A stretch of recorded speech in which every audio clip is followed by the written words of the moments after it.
Hello, welcome back to Poker Academy. It's a DRCS Design of Reinforcement Concrete Structure Part 4 for the GTU MCQ exam. So let's start the question 1. Question 1. At the end of simply supported beam, bending moment. तो bending moment simply supported माटे हमेशा support condition ऊपर शू थशे 0 थशे। तो याद राखजो। अने point load हो या तो यूडीएल आप्यो हो तो पॉइंट लोडनी अगर बात करी है सिम्पली सपोर्टेड माटे तो पॉइंट लोडना अंडर में मैक्सिमम बेन्डिंग मोमेंट थशे। अने जो यूडीएल आप्यो छे तो याद राखजो मिडल ऑफ दी स्पाननी अंदर तमने मैक्सिमम बेन्डिंग मोमेंट मळशे। अने मैक्सिमम बेन्डिंग मोमेंट जे मळशे एनी वेल्यू केटली हशे यूडीएल माटे तो यूडीएल माटे वेल्यू हशे WL²/8। अने अगर तमने पॉइंट लोड आप्यो छे सेंटरनी अंदर तो तमारो जवाब होवो जोईए WL/4। ठीक है। तो अत्यारे जे क्वेश्चन है एनी अंदर जवाब आवशे 0। Anchoring is done by hooks normally in case of तो एक्चुअली शू पूछ्યું છે તમને કે જે આપણે હુક્સ યુઝ કરી છીએ એની અંદર આપણે કયા ટાઈપના બાર યુઝ કરવામાં આવે છે HYSD prestressing plain mild steel bars કે TMT બાર। તો हुक माटे जनरली हमें आपणे यूज करीए छीए plain mild steel bars. Okay, तो आंसर है तमारो सी। क्वेश्चन है in rectangular RC beam maximum shear stress occur at. याद रखो मैक्सिमम शियर हमेशा मैक्सिमम होय तमारी न्यूट्रल एक्सिस पर, बराबर। तो क्वेश्चन नंबर 3 नो जवाब है सी। अने याद रखो आ साथे ज बेन्डिंग स्ट्रेसनी अगर बात करी है तो मैक्सिमम बेन्डिंग स्ट्रेस क्या होय तो अपर मोस्ट फाइबर में, मतलब के या तो टॉप में या तो बॉटम में तमे कही सको छो। बेन्डिंग मोमेंट टॉप अथवा तो बॉटमनी अंदर मैक्सिमम हशे, ज्यारे शियर स्ट्रेस तमारी न्यूट्रल एक्सिस पर मैक्सिमम हशे। नेक्स्ट क्वेश्चन है diagonal compression failure occurs when. तो જ્યારે પણ ડાયગોનલ કમ્પ્રેશનની વાત છે એનો મતલબ શું છે કે તમારી પાસે જે રિક્વાયરમેન્ટ છે શિયર કેપેસિટી જે જોઈતી હતી એ શિયર કેપેસિટી તમે અગર નથી પ્રોવાઈડ કરી ત્યારે હંમેશા ડાયગોનલ કમ્પ્રેશન ફેલિયર તમારું બને છે। તો હવે યાદ રાખીએ ટાઉ વી અને ટાઉ મેક્સ અથવા તો ટાઉ સીની મતલબ શું છે। ટાઉ વી શું છે તમારી પાસે, ટાઉ વી છે એ તમને રિક્વાયરમેન્ટ તમારી કે તમને કેટલી શિયર સ્ટ્રેન્થ જોઈએ છે અને ટાઉ સી મેક્સ છે એ મેક્સિમમ શિયર સ્ટ્રેસ છે। તો મેક્સિમમ સ્ટ્રેસ કરતાં વધશે જ્યારે પણ તમારી રિક્વાયરમેન્ટ ટાઉ મેક્સ मतलब थयो तमारी पासे अवेलेबिलिटी ऑफ दी स्ट्रेंथ અને ટાઉ વી નો मतलब थयो કે તમારે કેટલી જોઈએ છે। ओके, तो रिक्वायरमेंट અને अवेलेबिलिटी, तो रिक्वायरमेंट જ્યારે તમારી પાસે વધારે હોય अवेलेबिलिटी ઓછી હોય ત્યારે डायगोनल कम्प्रेशन फेलियर થાય છે। तो નીચેનામાંનો કયો ઓપ્શન છે તો B option is correct. Next question failure of RCC beam due to shear can only occur on account of. तो हमणां थोड़ी वार पहला बात करी आपणे के डायगोनल कम्प्रेशन, तो हमेशा याद राखवानो ज्यारे पण शियर फेलियरनी बात छे त्यारे डायगोनल कम्प्रेशन याद राखवानुं। तो क्वेश्चन 5 नो आंसर हशे ए। नेक्स्ट क्वेश्चन छे nominal shear stress tau V at section does not exceed permissible shear stress tau C. मतलब के शुं कहे छे टाउ सी जे छे तमारो ए मोटो छे टाउ वी करता, त्यारे मतलब के तमारी पासे अवेलेबिलिटी छे ए टाउ सी है ये वधारे छे तमारी रिक्वायरमेंट करता। तो तमारे कोईपण डिजाइननी जरूर नहीं, मतलब शियर रेइन्फोर्समेंट डिजाइन करवानी कोईपण जरूर नहीं। तो केस केवो छे tau V less than tau C. तो टाउ वी ज्यारे पण टाउ सी करता नानो छे त्यारे मिनिमम शियर रेइन्फोर्समेंट रिक्वायर्ड थशे। एटले के तमारो जवाब छे 6 नंबरना क्वेश्चन में ए। परंतु आज क्वेश्चन अगर तमने एवं पूछे कि tau V greater than tau C, मतलब कि वी है मोटो है सी करता, याद रखो वी मोटो है सी करता त्यारे तमारे शियर रेइन्फोर्समेंट प्रोवाइड करवा पड़शे अने ए पण डिजाइन करीने। ओके, तो ए कंडीशन में वी ज्यारे सी करता मोटो है त्यारे तमारो बी ऑप्शन साचो थशे।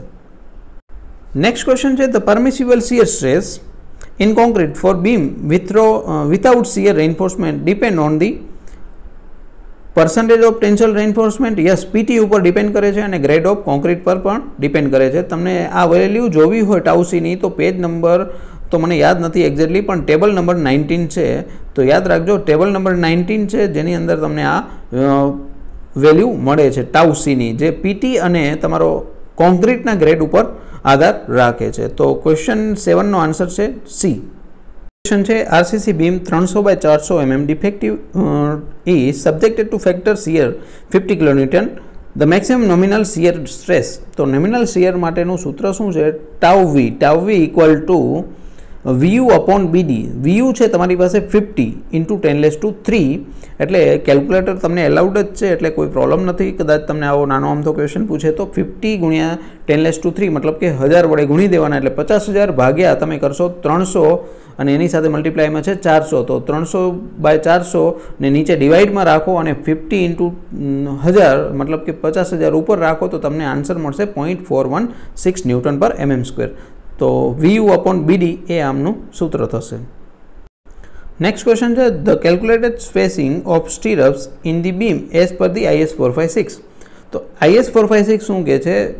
તો જે સ્પેસિંગ રાખીએ છીએ આપણે સ્ટીરપ્સ માટે, તો સ્ટીરપ્સ માટે સ્પેસિંગ માટે એકચ્યુઅલી 3 ક્રાઇટેરિયા છે। એક 0.75D, બીજો 300 અને ત્રીજું છે તમારી પાસે એસવીનું ઇક્વેશન। તો આ ત્રણમાંથી જે પણ આપણે ઓછો હોય છે એ આપણે જનરલી ગણતા હોઈએ છીએ। આ ત્રણમાંથી જે પણ ઓછો હોય છે એ બી અને સી આ ત્રણમાંથી જે વેલ્યુ ઓછી હોય છે એ આપણે કાઉન્ટ કરવાની છે। એનો મતલબ કે ક્વેશ્ચન નંબર 9નો આન્સર છે D. Question number 10 minimum shear reinforcement is provided as per the following specifications. Minimum shear reinforcement જ્યારે રાખીએ છીએ ત્યારે એના માટેનું ઇક્વેશન કયું છે? તો એના માટે ઇક્વેશન છે ASV by B into SV that must be greater than or equal to 0.4 divide by 0.87 FY। ઠીક છે, તો એ ઇઝ ધી કરેક્ટ આન્સર જે તમારે યાદ રાખવું પડશે।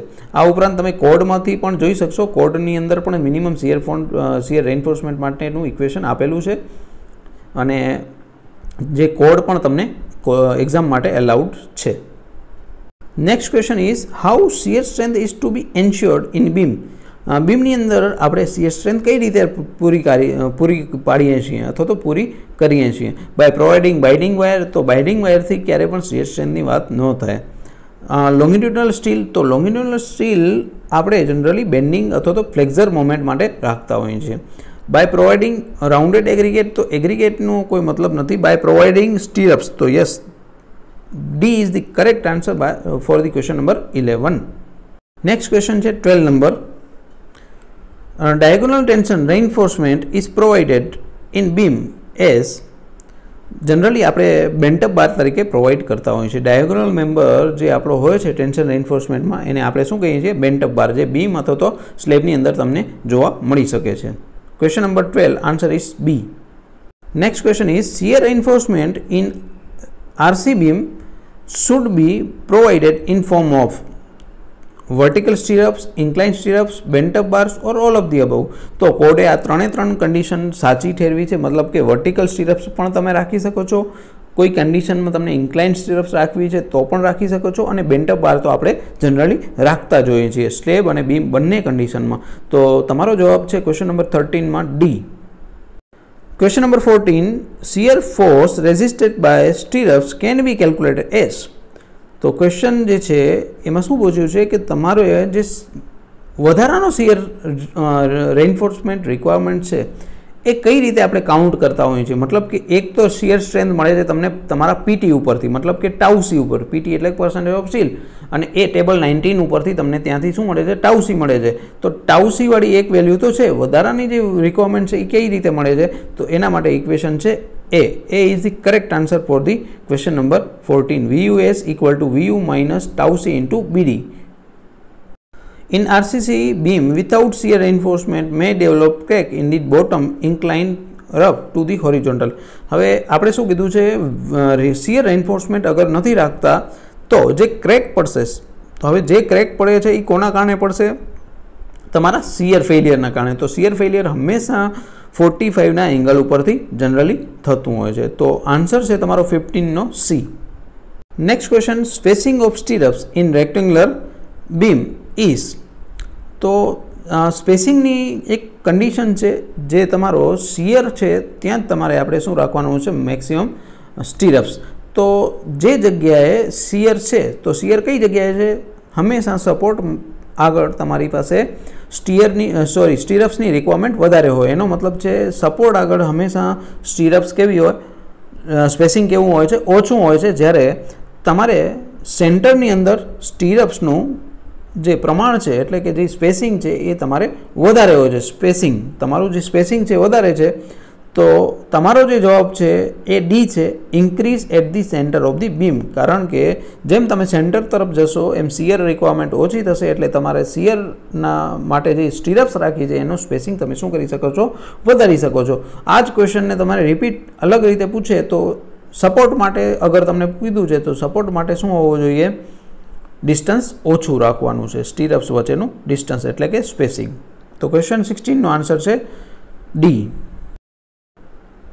Generally or say normally vertical stirrups are provided.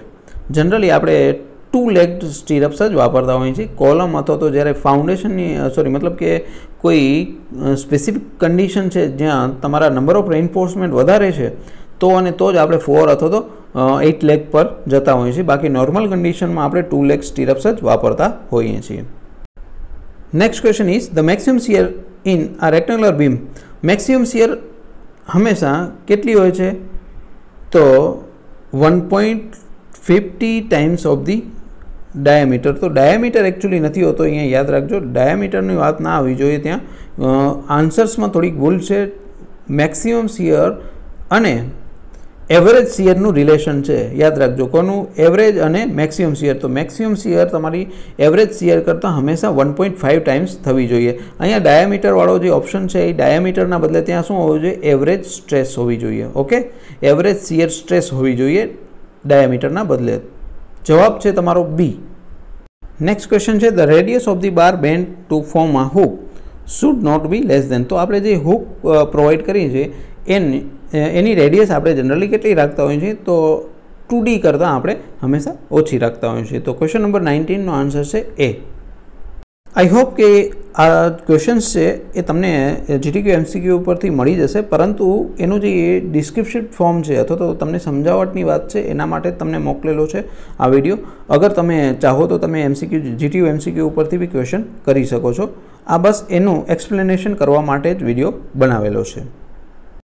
Video ગમે તો પ્લીઝ લાઇક, શેર અને સબસ્ક્રાઈબ કરવાનું ભૂલતા નહીં, અને તમારા મિત્રો સાથે પણ શેર કરી જેથી એમને પણ એક્ઝામના છેલ્લા દિવસે બહુ બધી હેલ્પ કરી શકો છો. Thank you so much for watching this video.